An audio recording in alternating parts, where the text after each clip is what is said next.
ইউএসএসসি 26, 27 এবং আপকামিং ব্যাচের স্টুডেন্ট, তোমরা সবাই জানো যে এই কবিতাটা খুবই গুরুত্বপূর্ণ, কিন্তু তোমরা হয়তোবা অনেকেরই অনেক প্রবলেম থাকতে পারে কবিতাটা কি ধরনের সৃজনশীল আসতে পারে, বা সৃজনশীলে যে আমরা লিখবো তার ভাষাটা আসলে কিরকম হতে পারে, আর এমসিকিউ গুলো আসলে কি, তার যে নোট বা তোমরা আসলে বোঝাতে পারতেছো না।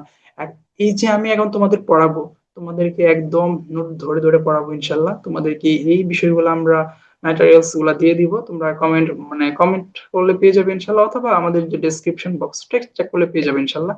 তো চলো আমরা কথা না বাড়াই, আগে আমরা কবিতাটা পড়ার চেষ্টা করি ইনশাআল্লাহ। সেই দিন এই মাঠ, সেই দিন এই মাঠটা আসলে কেমন হবে বলো তো? এটা আসলে বোঝাতে চেয়েছেন না? কবিতার যে একটা মূল ভাব আছে, সেই মূল ভাবটা আসলে কি এখনই আমরা এই লাইনের মাধ্যমে আসলে বুঝতে পারছি। মনে করো যে মানুষ যে আসলে আছে তা কি মরণশীল।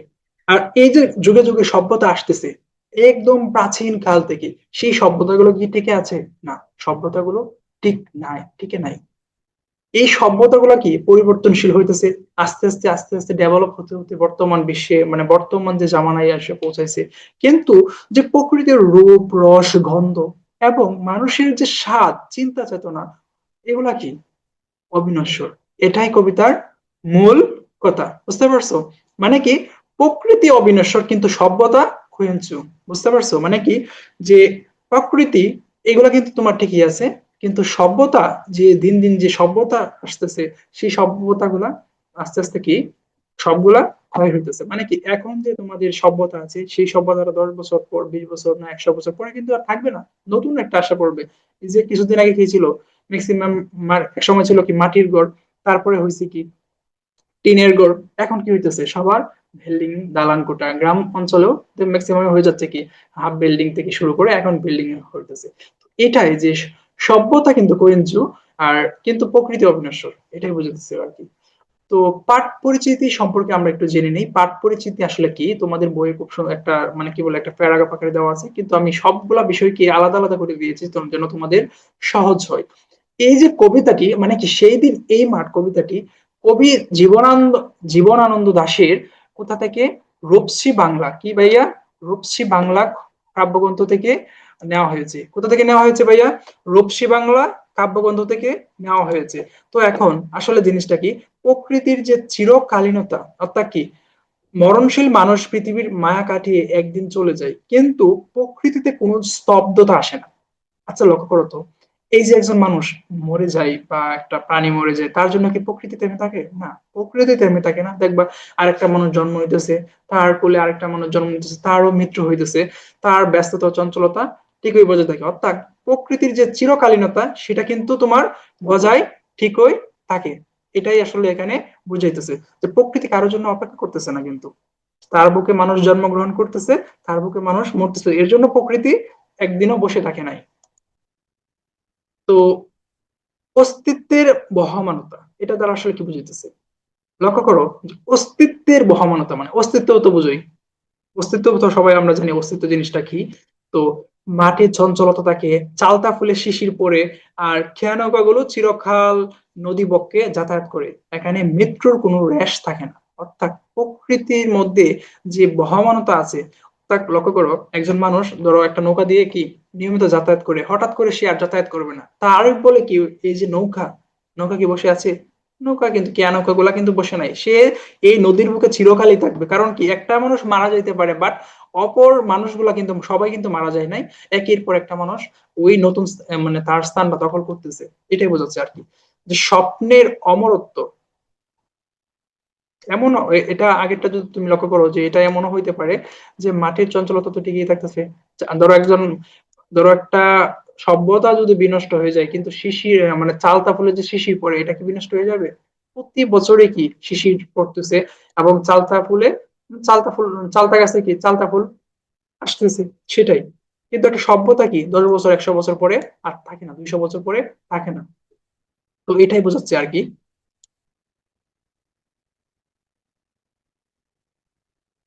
আচ্ছা, স্বপ্নের অমরত্ব, মানুষের ব্যক্তিগত মৃত্যু থাকলেও মানুষের সমষ্টিগত যে স্বপ্ন, পৃথিবীর সৌন্দর্য কোনো মৃত্যু নেই। এই গভীর জীবন তৃষ্ণাই কবিতার মূল উপজীব্যটা কি ভাইয়া? আমি কিন্তু নোট করে দিয়েছি। কবিতার মূল উপজীব্য হচ্ছে যে মানুষের মৃত্যু থাকলে মানুষের যে সমষ্টিগত চিন্তা চেতনা বা সমষ্টিগত স্বপ্ন, আর পৃথিবীর সৌন্দর্যের কোনো মরণ নেই, পৃথিবীর সৌন্দর্যের কোনো মরণ নেই, এই গভীর জীবন তৃষ্ণাই কবিতার মূল উপজীব্য। তোমরা জাস্ট সুন্দর করে একটু ভালো করে পড়লে ইনশাল্লাহ বুঝতে পারবা। তো ভাষাগুলো খুব তেমন একটা কঠিন না।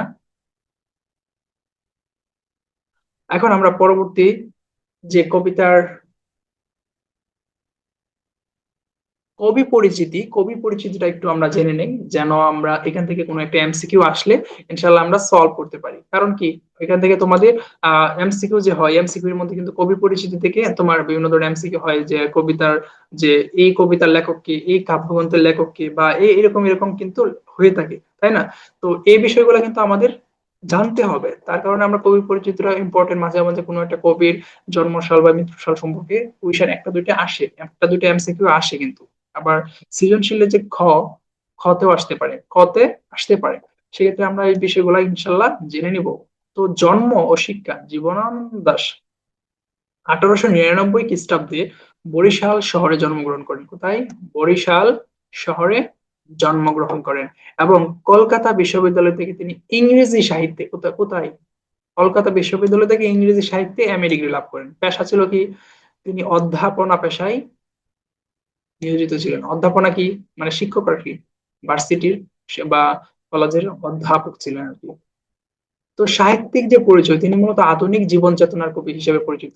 এই আধুনিক জীবন চেতনার কবি হিসেবে পরিচিত কবি জীবনানন্দ দাশ। বাংলার প্রকৃতি রূপ বৈচিত্র্যে তার গভীর নিবিষ্টতার কারণে তাকে রূপসী বাংলার কবি বলা হয়। কাকে রূপসী বাংলার কবি বলা হয়? কবি জীবনানন্দ দাশকে। মনে রাখতে হবে কিন্তু, এগুলো এমসিকিউ হতে পারে। তার উল্লেখযোগ্য যে কাব্যগ্রন্থের মধ্যে আছে কি?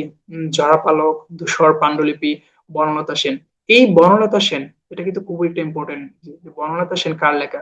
অবশ্যই কি কবি জীবনানন্দ দাশের। রূপসী বাংলা, এটাও কিন্তু ইম্পর্টেন্ট। এই দুইটা জিনিস কিন্তু মাথায় রাখতে পারো, এই মানে এগুলা থেকে এমসিকিউ হইতে পারে যে বনলতা সেন কার লেখা? কবি জীবনানন্দ দাশের লেখা, অবশ্যই মনে রাখতে হবে। তার লেখা কি? তার লেখা উপন্যাস হচ্ছে মাল্যবান। এটা কিন্তু কার লেখা? মাল্যবান কার লেখা? কবি জীবনানন্দ দাশের লেখা। এখান থেকে এমসিকিউ হইতে পারে।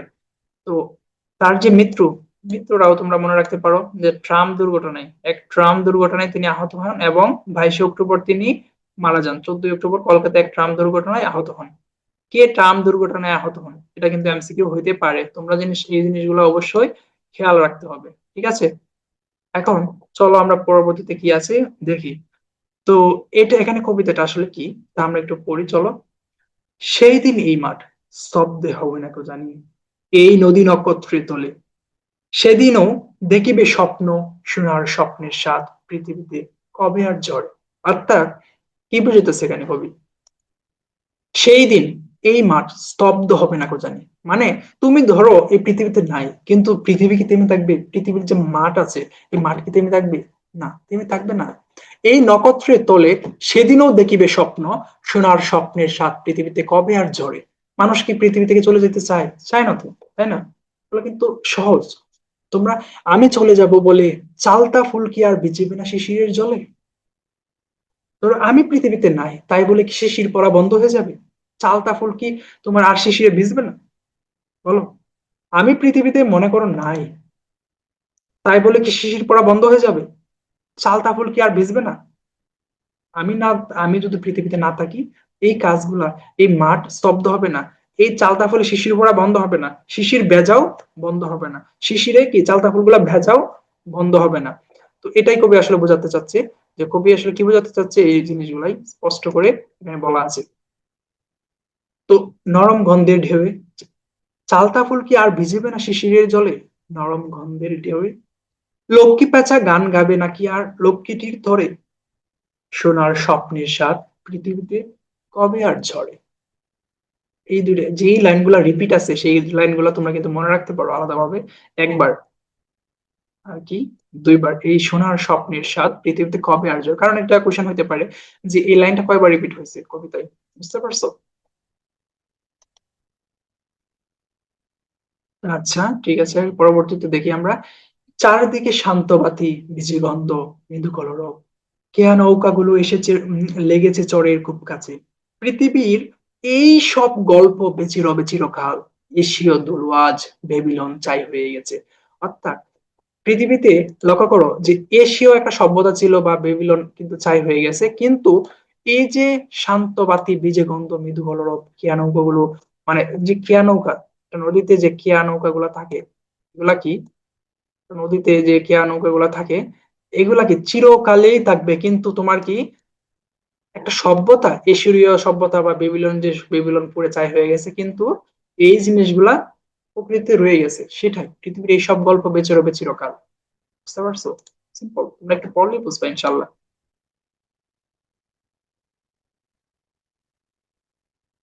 আচ্ছা, কবিতা, হ্যাঁ, ছোট্ট একটা কবিতা আমরা অলরেডি পড়ে ফেলছি। এখন সারা সংক্ষেপটা আমরা একটু পড়বো, যেন সৃজনশীলে যদি আসে তাহলে আমরা কিভাবে লিখবো বলতো। এই সৃজনশীলের ভাষাগুলা প্রকৃতির চিরকম মানে চিরকালীন সৌন্দর্য এই সম্পর্কে যদি তোমার উদ্দীপক দেওয়া থাকে তাহলে এখান থেকে জাস্ট রিলেট করে ইনশাল্লাহ লিখে ফেলবে।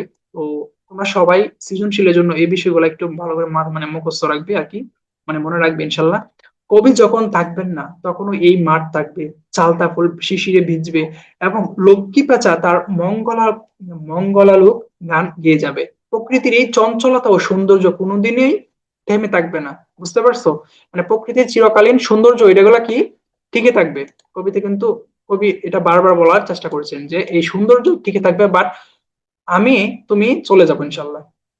কারণ আমরা মরণশীল, প্রকৃতির এই সৌন্দর্য গুলা থেমে থাকবে না, মানে সৌন্দর্য টিকে থাকবে। তো সভ্যতার উত্থান পতন, এটা দ্বারা আসলে কি বুঝেছে, এটা একটা পয়েন্ট হইতে পারে যে কবিতা তিন, আর একটা পয়েন্ট কি সভ্যতার উত্থান পতন।